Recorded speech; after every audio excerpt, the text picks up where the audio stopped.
platicando animadamente con la doctora que hoy nos acompaña.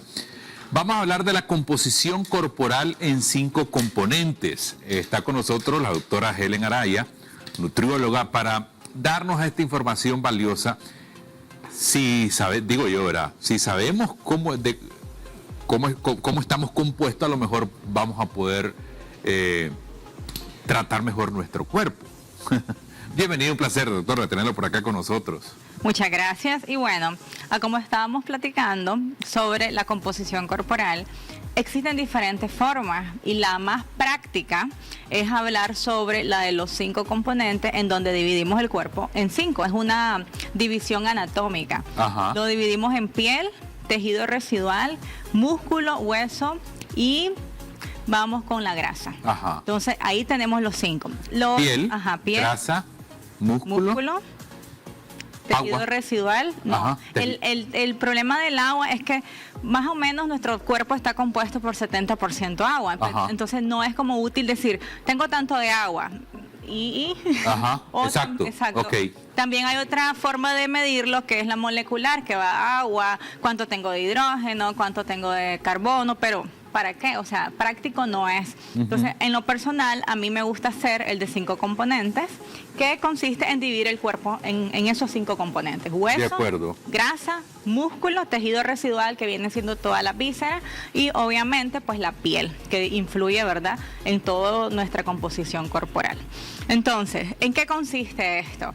Consiste en saber cómo vamos a dividir el cuerpo, pero mediante medidas que en lo personal muchos de mis pacientes me dicen que es primera vez que se las toman, porque medimos pliegues de grasa, medimos circunferencias o perímetros para ver extremidades, pero lo más importante es que medimos huesos, ya porque en la biomecánica de ciertos deportes, cierto tipo de hueso va a ayudar o no va a ayudar. Un ejemplo, aquí hay mucho en las isletas de Granada, se practica obviamente el remo.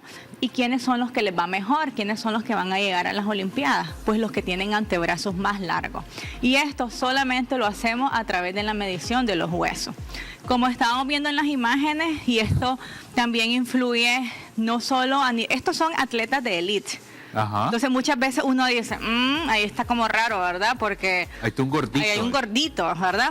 Pero depende del deporte. O sea, el cuerpo atlético no existe, porque no es lo mismo el cuerpo de esa persona que es un luchador o un lanzador de bala o un lanzador de martillo, a una persona que practica, como las que estamos viendo abajo, como las muchachas que estamos viendo, básquetbol, o que practican patinaje o gimnasia, que tienen que ser, exacto, que tienen que ser pequeñas. Entonces, cuerpo atlético no existe. Y de hecho, un paréntesis, cuando hablamos de trastornos de la conducta alimentaria, los atletas influyen, o sea, tienen bastante trastorno. Ya, es decir, aunque sean atletas, depende el deporte en que se desempeñan, pero sí también tienen trastornos, no solamente es la población general. Y pues ahí viene el punto en donde hay que respetar todos los cuerpos. Seamos atléticos o no seamos atléticos, todos los cuerpos se tienen que respetar. De acuerdo. Ya. Entonces, con este método de los 5 componentes, pues vamos a hacer muchas medidas, exactamente 43. Yo la hago con mis pacientes, pero no con todos, ¿verdad? Porque también hay que analizar también algo que se llaman datos brutos. Si yo tengo un ejemplo, una persona que va al gimnasio y simplemente lo hace porque le gusta, podemos analizar menos medidas, y con esas menos medidas podemos saber cuánto tiene de músculo, cómo va incrementando el músculo y cuánto tiene de grasa. De acuerdo. Y dentro de la grasa podemos hablar de algo que se llama sumatoria de pliegues. La sumatoria de pliegues es eso, la suma de, pueden ser 6, pueden ser 7, depende de la fórmula que usemos, pueden ser 8 pliegues, y tener un dato bruto, es decir, un número entero tipo 120, y saber hasta dónde llevarlo. ¿Y cómo se hace ese análisis? Ok, bueno, primeramente al paciente se le explica el método, porque tiene que llegar con la menor cantidad de ropa. Puede ser, pues en mi consultorio se cambian, puede ser una licra o un short, y en el caso de las mujeres un top, en el caso de los hombres sin camisa o en camisola. Luego se hace una marcación. Y la marcación es súper importante. ¿Por qué? Porque los puntos de referencia son los huesos. Ya, entonces los huesos, sobre todo en los adultos, no van a cambiar. Entonces, ¿cuál es el objetivo de eso? De que hacemos la marcación y dentro de un mes o dentro de determinado tiempo, esa marcación la hacemos en el mismo lugar y vamos a tomar esas medidas en el mismo punto de referencia. De acuerdo. Y luego, pues yo comienzo haciendo perímetros desde la cabeza, porque la cabeza obviamente está compuesta por el cráneo, obvio, y el cráneo es un hueso, ahí también tenemos que tomar eso hasta el tobillo, todo el cuerpo.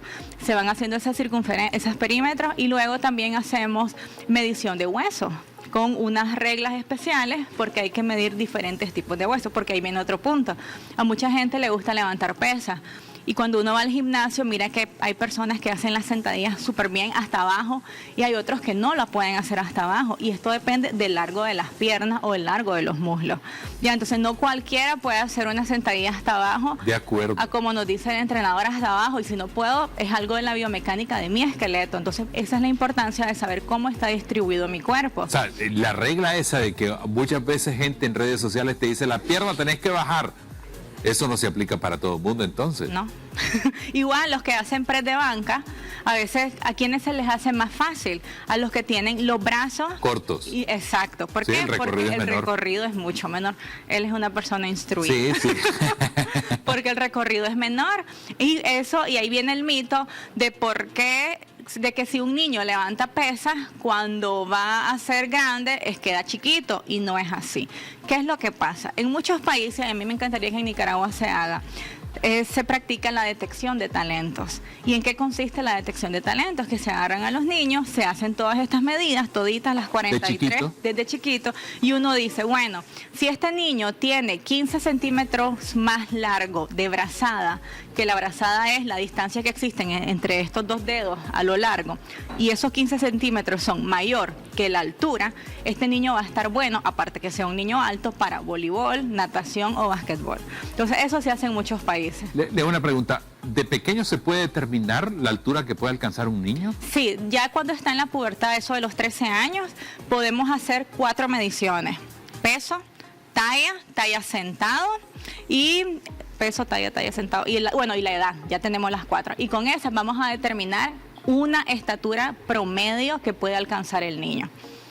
La otra cosa, ya me detuve en esto porque me entusiasmé. Ahora, no es una regla de que un niño, por ejemplo, que alcance X o Y tamaño a los 12 años, vaya a alcanzar un tamaño superior cuando ya desarrolle. O sea. Exacto. No es una regla porque existen maduradores tempranos, maduradores medios y maduradores tardíos. Hay niños que van a desarrollar tipo a los 19 años. Ajá. Hay otros que desarrollan a los 15. Ya, entonces depende. Y obviamente estos son datos promedio, ¿verdad? Pero que se necesitan las medidas de estos niños. Ya no es como que a veces varias personas dicen, ¿cuánto mide tu mamá? 170 y tu papá 170, entonces vas a medir 170.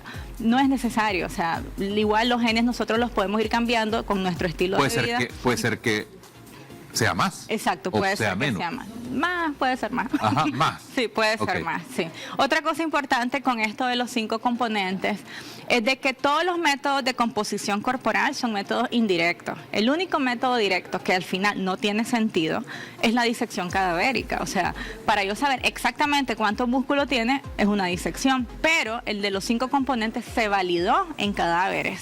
En Bruselas, en los años 1900 y pico, por ahí. Ya lleva bastante tiempo. Entonces, ¿cómo se hizo? Se hicieron las medidas que hago yo y se hizo lo mismo con cadáveres, las mismas marcaciones, las mismas medidas y se comenzaron a disecar. Entonces es un método que se validó en cadáveres, o sea, es un método bastante específico. Ahora, a nivel de este procedimiento, esta prueba, no sé cómo le llaman ustedes, ¿qué me dice? Por ejemplo, si yo quiero que esa persona baje o suba de peso, okay. ¿Qué indicaciones me debe dar? Vamos a saber lo que dijimos, lo de los 5 componentes, pero también vamos a saber otro índice. Vamos a saber cuánto mide el tronco. ¿Por qué? Porque hay deportes que necesitan tronco largo, piernas pequeñas, como es en el caso de natación. Creo que todos conocemos a Michael Phelps. Sí. O sea, tronco largo, piernas pequeñas, caderas chiquititas, manos largas, brazos largos, brazada larga. Y entonces todas esas cosas favorecen para que sea un atleta de alto rendimiento. Y esto es bonito porque a veces nosotros somos como que recreacionales, no sé qué.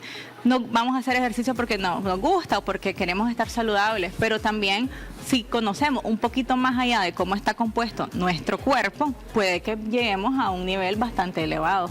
De acuerdo. Y de ahí que muchos países orientan, este deporte no es indicado para vos, pero este sí. Exacto. Desde pequeño a los niños, ¿verdad? Así es. Y también con las convocatorias. A veces dicen, necesitamos jóvenes de tanta edad mayores a 1,90. Entonces ahí se evalúan, se hacen las otras mediciones y decimos, bueno, estos pueden ir a básquetbol, estos pueden ir a voleibol. El voleibol necesita personas altas. Claro. Y pues muchas veces uno va a ver un partido y mira personas de 1,60. Pues, y obviamente sabemos que está bien, pero a nivel olímpico, pues no, no es lo ideal. Ahora, para una persona, insisto en esta pregunta, para una persona que a lo mejor está practicando algún deporte, o no necesariamente está practicando un deporte, ¿se recomienda esta Claro prueba? que sí. Claro que sí, para conocer cómo está compuesto el músculo, cómo está compuesto, de cuánto tiene de grasa corporal. Y no solo de porcentaje, porque el porcentaje varía. ¿Por qué? Porque necesitamos un 100%. ¿Y qué es ese 100%? El peso. Entonces, si el peso va cambiando, el porcentaje también va cambiando. Entonces, ahí es donde se necesitan mucho los datos brutos. Tipo, tiene tantos kilos de grasa, tantos kilos de músculo, tiene tanto de pliegue en general, en todo el cuerpo. Y por eso es la importancia de esos datos. Más que claro, muchas gracias. ¿Cómo la encontramos, doctor? Me pueden encontrar en Instagram como DRA-Helen Araya. Ok, ahí está la información. Vean ustedes cosas de las que uno se da cuenta en estas pláticas amenas que tenemos. Ya venimos.